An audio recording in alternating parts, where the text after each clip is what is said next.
Today we're going to talk about 4 things that you need to focus on before you resort to spending your hard-earned money on advertising.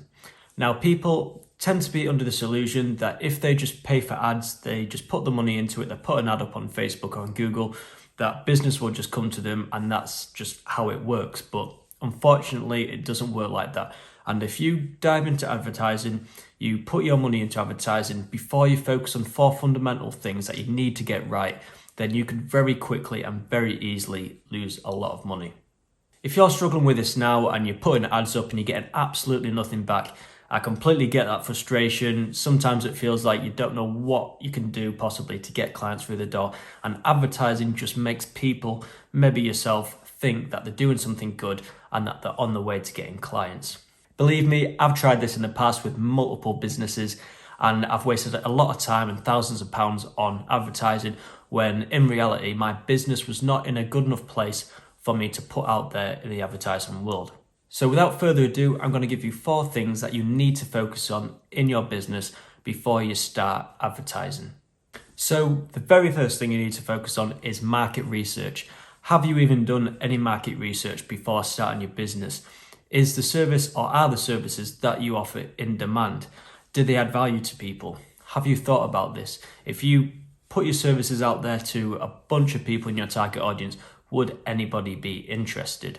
Now, this is boring work, and often when we come up with a business idea, we're that excited to get started that we don't want to do the boring and mundane things like market research. But you need to know that your services are in demand before you start trying to sell them, because otherwise, no matter how much advertising you do, if there's no demand there, you will not get any clients. You also need to ask yourself 1 or 2 questions. Is it either a proven market that you're in, or is the market saturated? Now, if it's a proven market, that means that there's already people in there doing very well, which isn't always a bad thing because that proves that there's a demand there. However, there is a line between that and the market becoming saturated, there being far too many people in there, and you'll be competing with a lot of people with a lot of experience for the same group of people.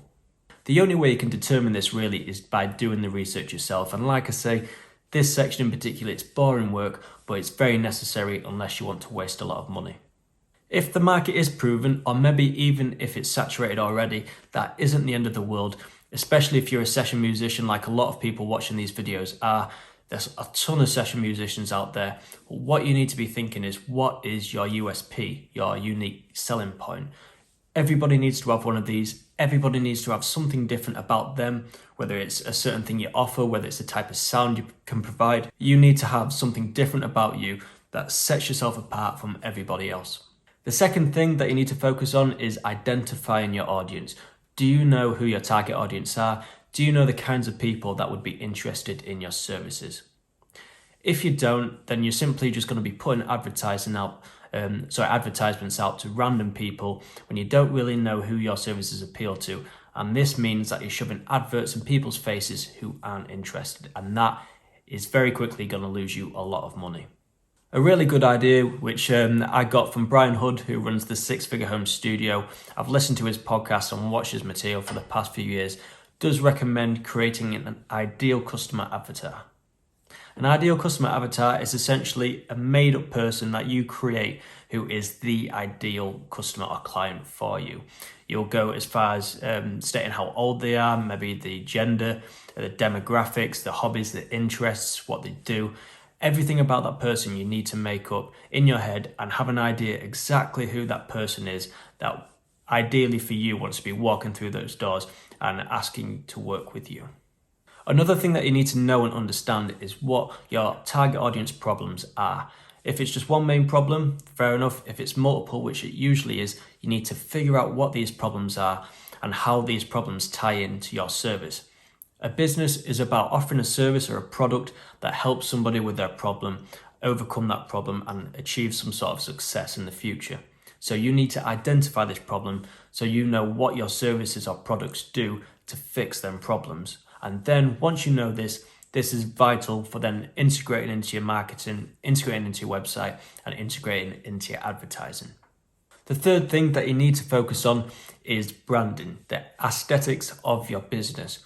Do you have a professional logo? Do you have a decent sounding business name that ties in with that logo? You need to look professional online. You need to look the part. Otherwise, people are just going to scroll straight past you.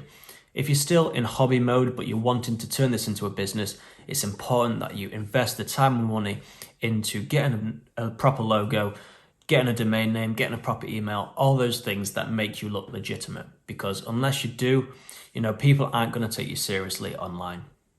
Along with your branding, you need to have a tagline that goes along with that. And that is a simple sentence or two that just describes what you do and how you help a specific audience with a certain problem. So kind of like what we touched on in the second point, you need to have a tagline that sums that information up in a sentence or no more than 2 sentences.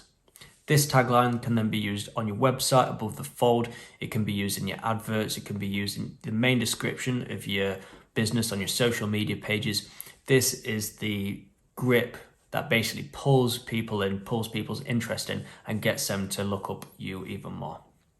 It's also important that when you have a brand, you have a logo, you have a color theme, a color scheme, that everything all is united across all your platforms. It's no good having a really good website that's got your logo on, but then your social media pages look like garbage. You need to carry this through onto all platforms you're in so everything looks cohesive and everything looks professional. The fourth and last thing you need to focus on before you resort to advertising, possibly one of the most important, is do you have proof online that you're good at what you do? Even if people click on an advert and you've got nowhere for them to view your work or listen to testimonials saying how great you are, then people are not going to trust you enough to hire you online. This goes for, many other things other than advertising. You need to have social proof, online proof that you're good at the thing that you're trying to sell. This all starts with having basic experience, having at least 3 to 5 projects worth of experience before you then go to get paid clients. From these 3 to 5 projects, you should ideally have 3 to 5 testimonials from those clients and 3 to 5 examples of your work. And your examples of your work can look like anything. It could be live shows, snippets of live shows. It could be studio recordings. It could be covers. It could be anything, even music videos or progress videos from your students if you do teaching. You need to have examples of your work online so people can actually watch them or listen to them and see for themselves that you are good at what you do. That instantly will build trust, and you need that trust in order to sell services or products online. So, market research, identifying your audience, branding, and online social proof. You need to focus on these 4 things before you resort to spending your hard-earned cash on advertising. If you don't, then you're simply just going to stay where you are currently. You're going to be in the same position further down the line, only with a lot less time and money because you've wasted it all on advertising. If you focus on these things first, then chances are you may not even have to resort to advertising because you've come up with a good tagline, you're appealing to people because you know your audience, you know what makes you different, you've got examples of your work online, you look more professional, and that's going to draw more people to you anyway.